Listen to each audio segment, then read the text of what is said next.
Good afternoon, my small colleagues. I'm hoping that you are not in another class. Ndiyabona ukuthi unesifudumezi kuyashisa la phakathi. Please, let us not fall asleep. I'm not going to project my address, but I'll just go through it. ARA address is also a different shape, because in my presentation I'm not going to say anything about the strategize department, but I will speak to the hearts of all people who are in this learning session. Last year, when we were holding prayers for the class of 2023, there is a song which was usually led by Dr. Kono during the sessions, Ziga MEC. The song had a message for the learners. Eyayithi kulele kuwe mntanami, noma ungayivula noma ungayivala kulele kuwe mntanami. Because othisha basebenze konke okwafanele bakwenze to impart the knowledge to the learners. Then they were about to get into the examination. The ball was in their court. HOD addressed you in the morning, and he clearly articulated his speech, and it was not ambiguous. All other speakers that came before me clearly outlined what is expected of me. But I want to start by saying Umlazi district is no different from other districts in terms of the organizational structure. The structure is the same. Umlazi district is also equally affected in terms of staffing, like all other districts. You might say you are depleted in terms of staffing. What is obtaining here in Umlazi district is also obtaining in Kanyama district. As a collective, within these 3 days, we need to find the mischief. Why do we find ourselves being outperformed by the rural districts? Some of them are 100% rural. But having said that, I want to start by congratulating you as Umlazi district to say, when you compare your performance with all other 11 districts, you are still #1 in terms of quality results. Let's give ourselves. Other districts are beating us in terms of the quantity, in terms of the number of learners they are able to pass. But with Umlazi, we have to do a balancing act. We already have quality. We need to improve now on the number of learners we are able to pass. The HOD indicates that Umlazi is the biggest district in terms of learner numbers. So we are cool, as beginning for Umlazi district. In fact, senior depend the upward trajectory. HOD. What we need to do is to reflect on our leadership and management styles. So my speech will cover 4 things which are critical on a day-to-day basis. And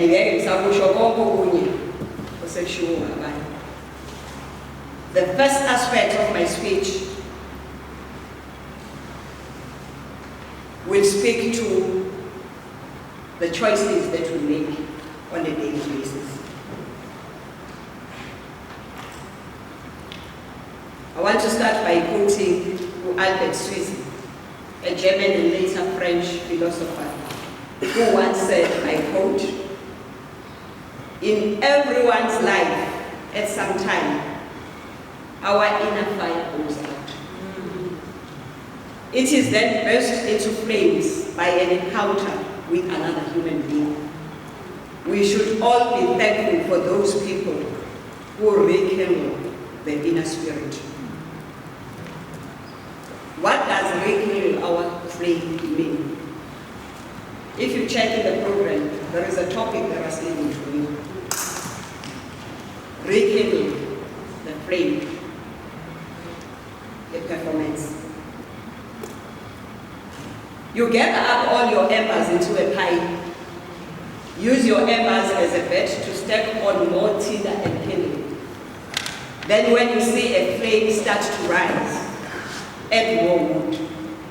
Use soft wood if possible. So I said in my speech, I will start with how we choose to welcome our day. The second part of my speech will speak to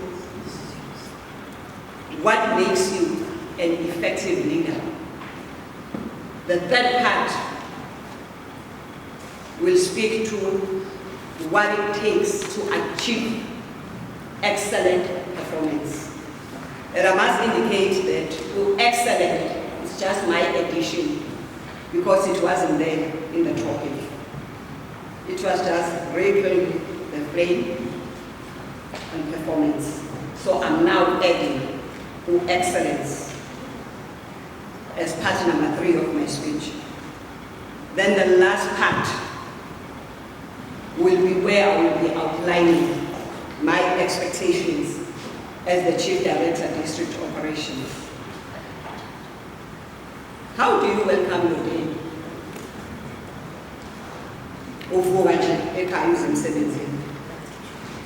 On a daily basis, we are faced with decisions and choices. We decide what to wear, what to eat, and how to get to where we need to be. Our days are filled with choices. Some are simple, whereas others are not. Before you start your day, you owe it to yourself to take a few minutes to consider an unlimited and empowering set of personal choice enhancers. You should decide not only on what outfit will clothe your exterior body, but more importantly, what inner outfits and choice attitudes of the day you'll be wearing for the world and for you to enjoy. Imagine that you own a closet in your mind. In this closet is a huge wardrobe. It is filled with the finest and most beautiful garments on one side and the ugliest on the other. They are all labeled. On the other side, we have happiness, love, hope, kindness, compassion, to name but a few. On the other side, you have sadness, discouragement, fear, anger, regret, and more. We all enter this closet at the beginning of each day, whether consciously or not. It's our choice what to wear, inside and out, in the mind and on the body. We can choose to wear a happy face or a sad one, a positive attitude or a negative one. And I'm closed off and don't give a heck attitude, or one that welcomes the universe.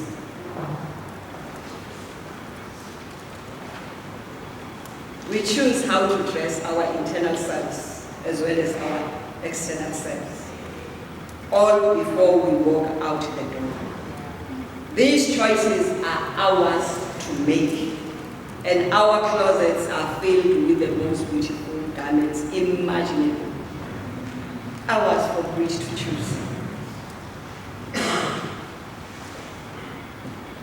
We didn't even have to buy any of these. They are provided to us for free.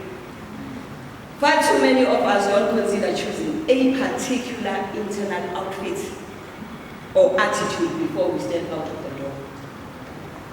We sort of go out with the flow and one picks us. Maybe it's one stuck from yesterday, like an old piece of gum on the bottom of your shoe. It's not a pretty picture, eh? How personally rewarding it is to take a few thoughtful moments at the beginning of each day to choose the behavior and attitude you would wear and share with your world. Will you choose to wear one that reflects happiness or one that mirrors anger? Will you choose to wear a garment that embodies success and happiness or one that announces failure and sadness? Will you decide to cloak your inner self with a positive attitude or a negative one? Will you choose to be a survivor or a victim? It is really up to you. Whichever attitude you choose will attract the same to it. A smile will attract a smile. A frown will attract a frown. It's a simple law of attraction. Like a magnet, you'll attract whatever you are displaying or giving. Let's choose wisely. Every day when we wake up, Cecilia Excellency, we are not impressed by the outside appearance. But what makes a difference in the lives of people is what is inside you. I'm happy that we are having this session with managers. We are all promotion postponers here. We are expected to provide leadership and management. I'm sure we are all conscious of the fact that what makes you effective as a leader is not the title you hold. I'm not a leader just because I'm a chief director. Instead, it's demonstrating an unrelenting focus on helping others to succeed in their collective efforts. Many believe leadership is conferred along with the title or attained when you direct a team of people, but true leadership is about something other than authority or power, according to Loli Daskal. Instead, it's about helping others grow, which anyone can do. If you can inspire people to believe something beyond what they thought was possible, believe in someone when they didn't believe in themselves, when you show people you care, you are already a leader. May I advise all of us to check out the new Amazon bestseller, Unlocking the Hidden Leader, Become the Leader You Were Destined to Be. As we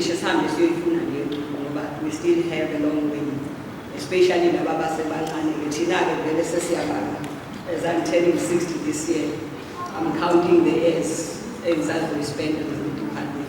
But some of you are very young.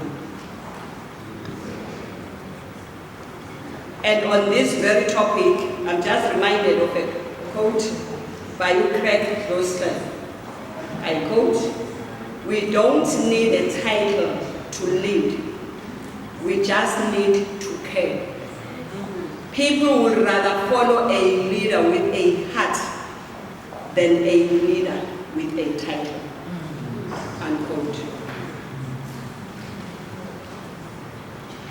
I said on this part I will be speaking on effective and efficient leaders. These people are expected to maintain momentum within a team. And how do you do that?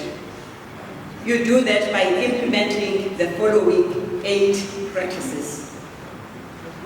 Number 1, which has been touched on by all the speakers who came before me, is clear vision. An effective and efficient leader will communicate a compelling vision that motivates and aligns team members towards a common goal. You set clear goals and you break down the vision into achievable and measurable goals, ensuring everyone understands their role in achieving them. The third critical part is empowerment. An effective and efficient leader encourages autonomy and empowers team members to make decisions within their domain, fostering a sense of ownership. Number 4, regular communication. You keep an open line of communication to share progress, address challenges, and celebrate achievements. Number 5, recognition. Recognize. Acknowledge and appreciate the efforts of team members, fostering a positive and supportive work environment. Number 5, adaptability. We don't have to be rigid as leaders. You can't be effective and efficient if you are rigid. Who is relying to session TA and what I say goes. Be adaptable. Remain flexible and adaptive to changes, pivoting strategies when necessary while staying focused on the end goal. Number 7, lead by example. Singaba befundisi abathi beshumayela ilizwi athi ungabheki mina lalela izwi uthi thina as public servants we must lead by example. Practice what you preach. Demonstrate commitment, dedication, and a strong work ethic, setting a standard for the team to follow. HOD spoke about common standards vis-a-vis common tests. What's here in common standards. Higher papers will say to our subject advisor, they say if the standards are common, each and every educator labo yena efundisa kokwazi ukuthi alande nama standards to set quality question papers. By implementing these practices, a leader can create an environment that encourages continuous progress and sustains momentum within the team. I want to say this guardedly so. As leaders, we need to transform from competitive, I will use old way of leading, to collaborative leadership. The old way of leading is where we stick to hierarchy dominance, limited collaboration, and command and control. As leaders, whether we are the section head or district director, you need to protect the people you are working with. Me now, I've practiced that. When I realized that there is this hierarchy dominance, where people now are venturing into my space, then I had to stand up and say, no, I'm still managing. So if you are a section head, ungabi a section head ebhilivela kwi-hierarchy ukuthi u-CES. So as a CES, ayikho into engayitshela u-DCS, ayikho futhi into engayitshela u-SES. Kwabaqala laba babenjalo who were protecting their turf, who felt threatened by people who are very articulate. Ngoba beyithi bazothatha ikhulu. Akekho umuntu ozothatha isikhundla somunye. We are all about the learner within the four walls of the classroom and nothing else. Whatever opens for SES who is outspoken or relying as a CES, at the end of the day, the glory will come to the section or the glory will come to the district. So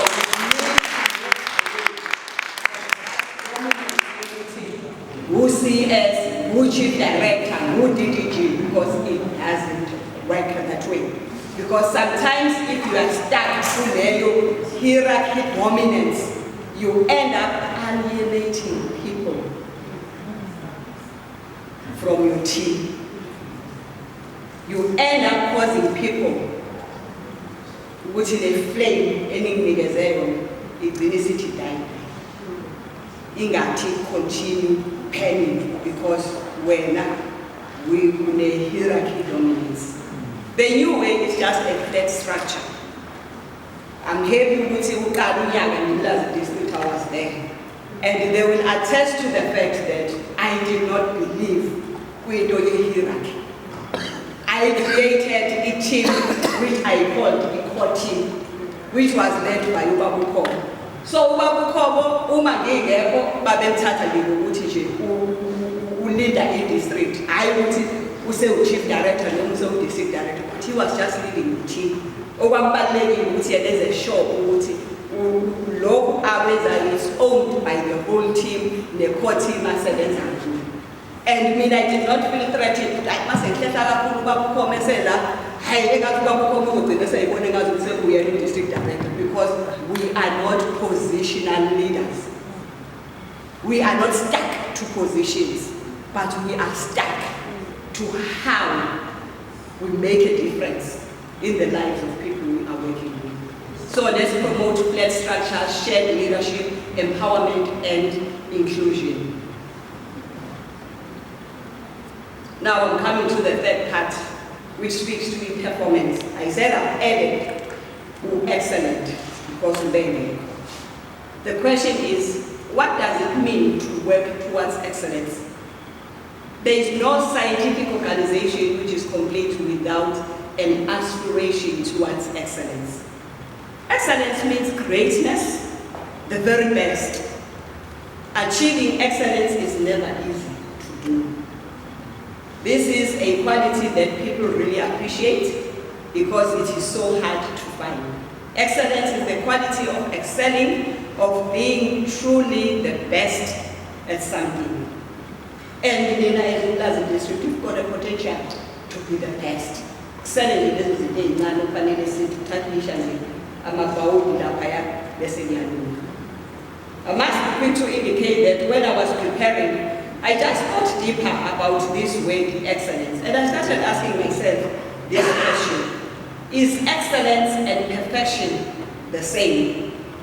And the answer was no. Excellence is a healthy striving to be outstanding or above average. It promotes personal growth and improvement. But perfectionists don't just expect excellence. They have such painfully high standards that anything short of perfect is intolerable. I believe that once we achieve excellence, perfection will just happen.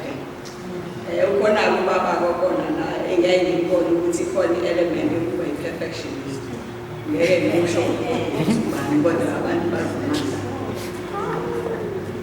Rekindle the flame with performance. That's the topic you gave to me. So the question is, what does it take to be excellent? Number one, you must be someone who can be counted on. Take responsibility for the choices you make. Be willing to change what you are doing to get the outcome you desire. Stay, we are focusing on the windscreen and not on the rearview mirror. If something is not working, try something new. This directly speaks to your theme, intentional and strategic in illuminating the path to the provision of quality education in Umlazi district.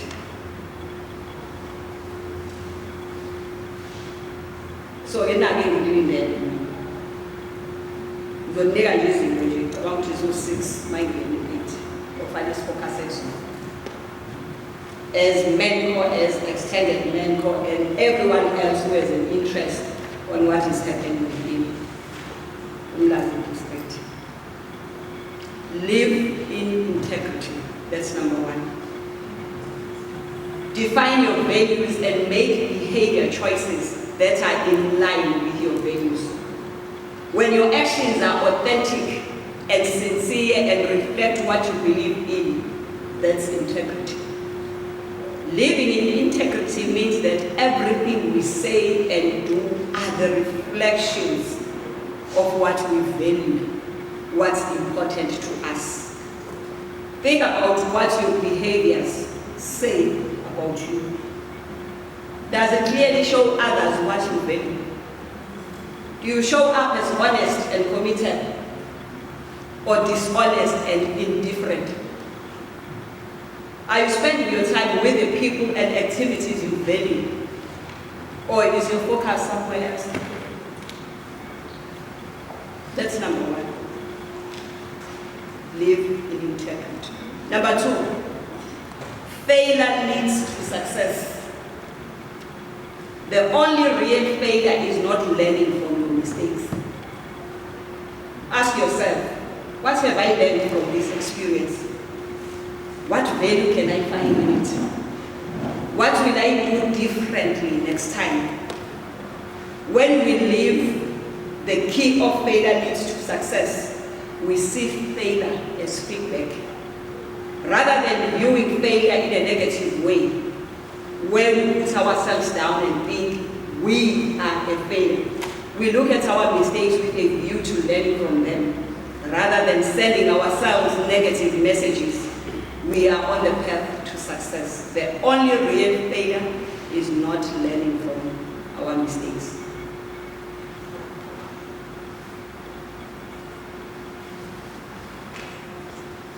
Number three, speak with good purpose. Communicate in a positive, honest, and direct way. This is the cornerstone of healthy relationships. Speak honestly and kindly. Think before you speak. Make sure your intention is positive and sincere. Words are very powerful. They have the power to uplift and enlighten, or put down and depress. A few cutting words spoken in a moment of anger can affect us for a long time, perhaps even a lifetime. On the other hand, a few kind words can make a very positive difference in how we feel about ourselves, sometimes for a lifetime. What we say to others and to ourselves can have a huge impact.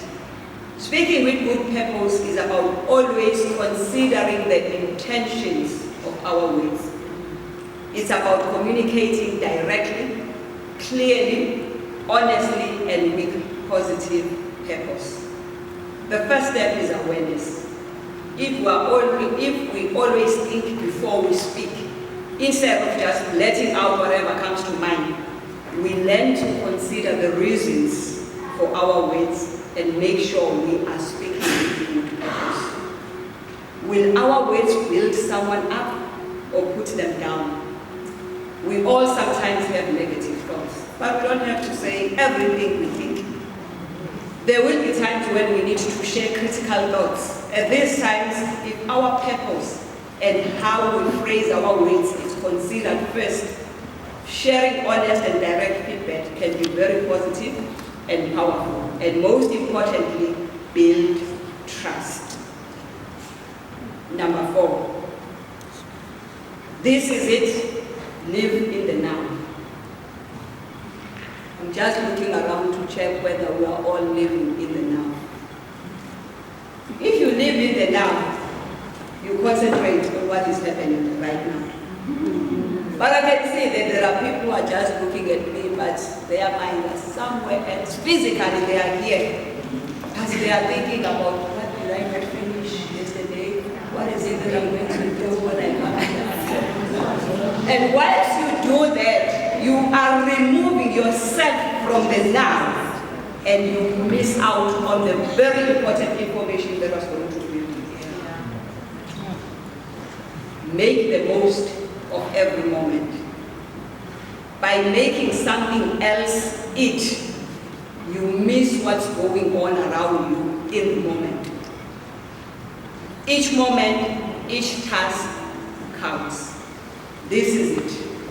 It's about focusing on now instead of later, or next week, or next month, or next courses. Umlazi. Why?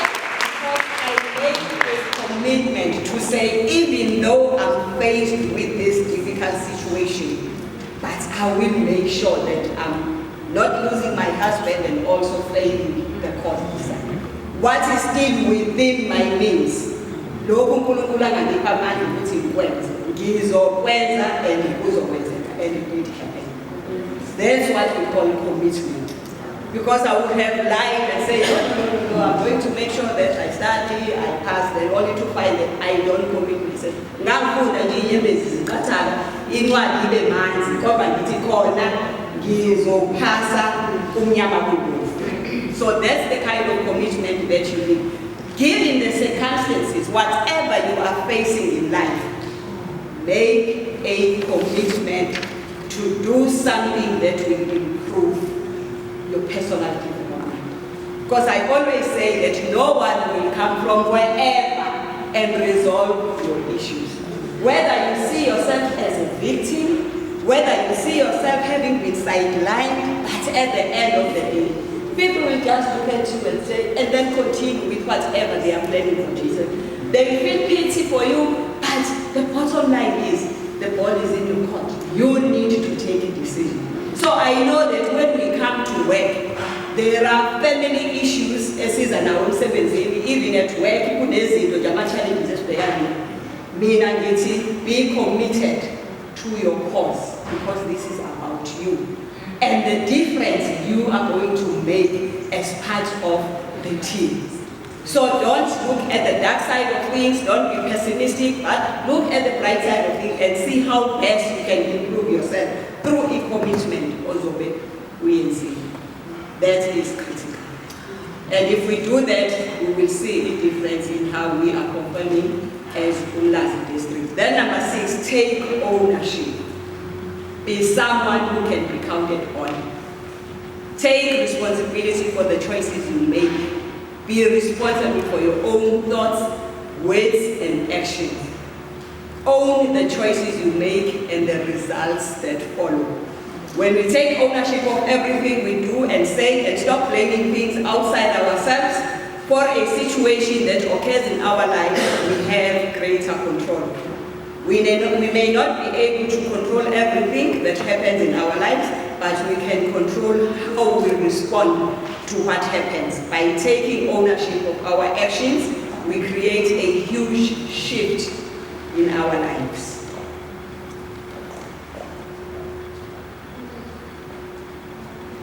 Then the next one is stay flexible.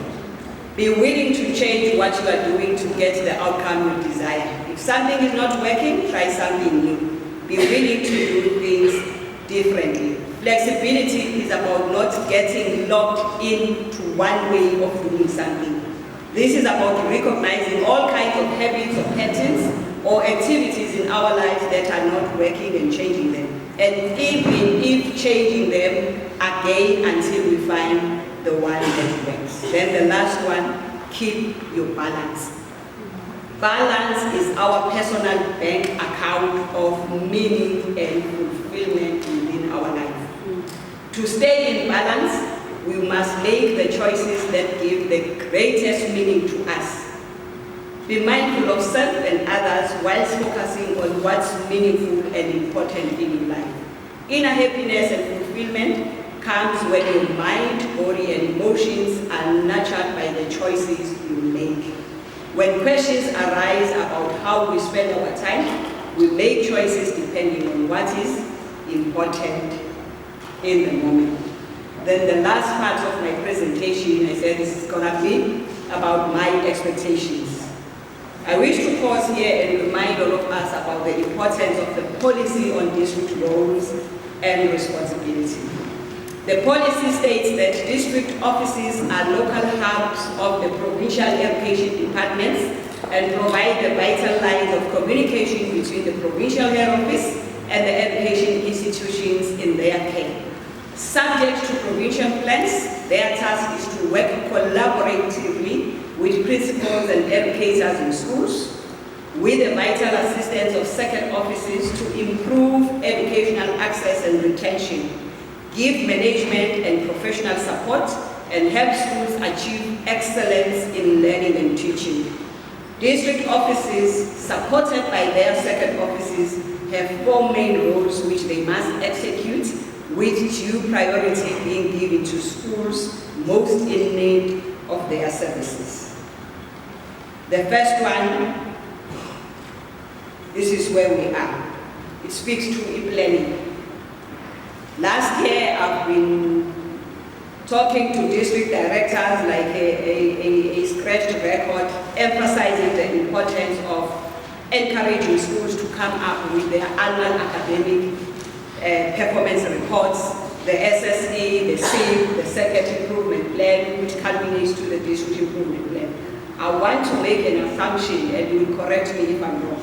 I want to assume that last year all second managers made it a point that all their principals, irrespective of performance, whether they are underperforming or not, all schools did complete the annual academic performance report.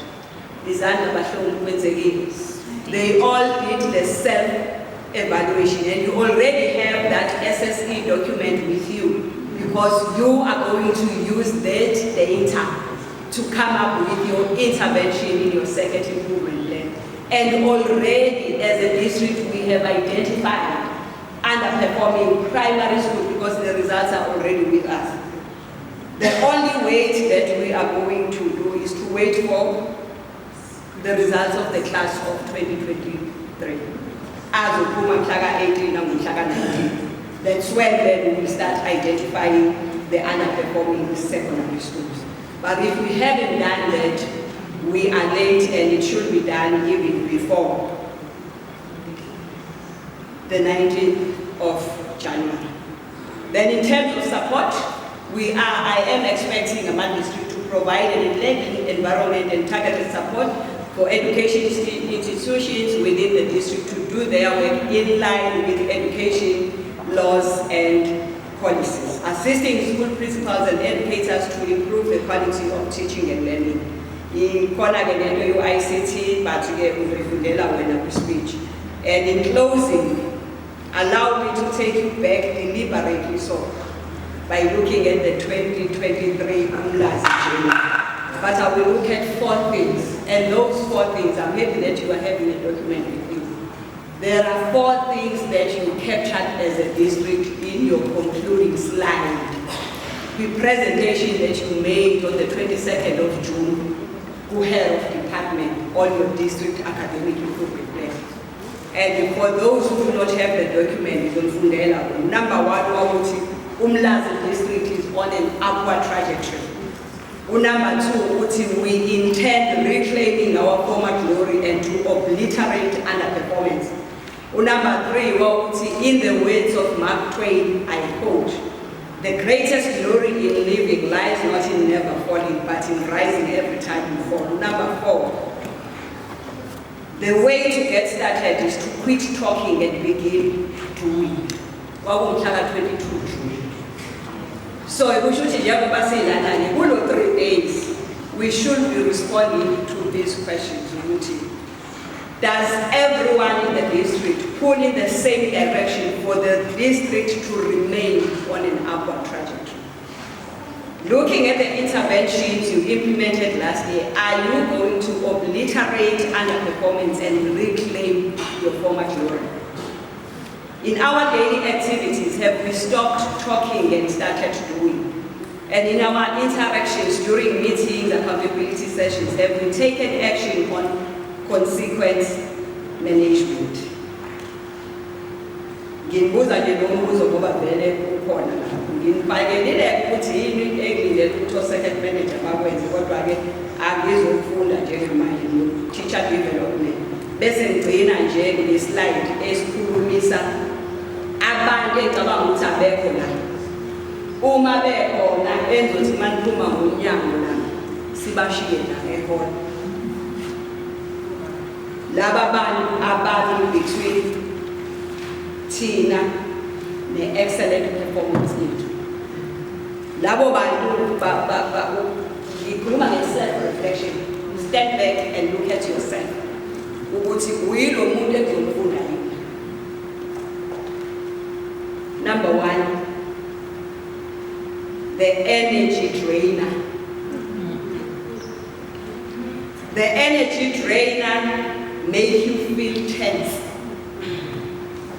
They put you down for no reason. They can't be happy for others with fortune. Izosala la energy drainer. Izosala uye wherever now because asudingi energy drainer ukuze siye lapha siqhubeke our trajectory as Umlazi district. Number two, the fake compliment. Gives you fake compliments, lacks empathy, puts you in uncomfortable positions. Uzosala. Fake compliment uyasala. Masiphuma nje akasekho phakathi kwethu. The pessimist. Umuntu wesithathu. Nami ngiyayibala kakhulu, nami ngiyabuka ikuphi la ngikuficharisha khona. The pessimist talks down to you to make themselves feel better. Only cares about themselves. Tries to talk you out of your dreams.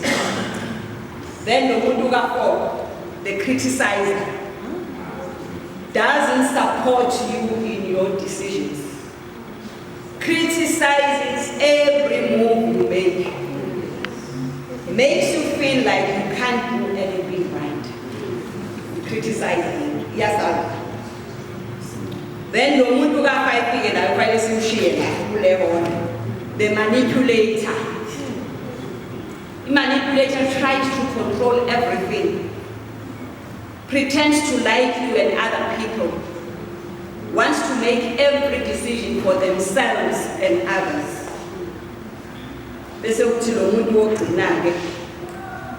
Number 6, the victim. Blames others for their misfortunes. Constantly seeks attention from others. Talks mostly about their excuse for failure. As I conclude, Program Director, allow me to read a quote by Gordon Rekindle. I quote, "Being humble means recognizing that we are not on earth to see how important we can become, but to see how much difference we can make in the lives of others." I thank you.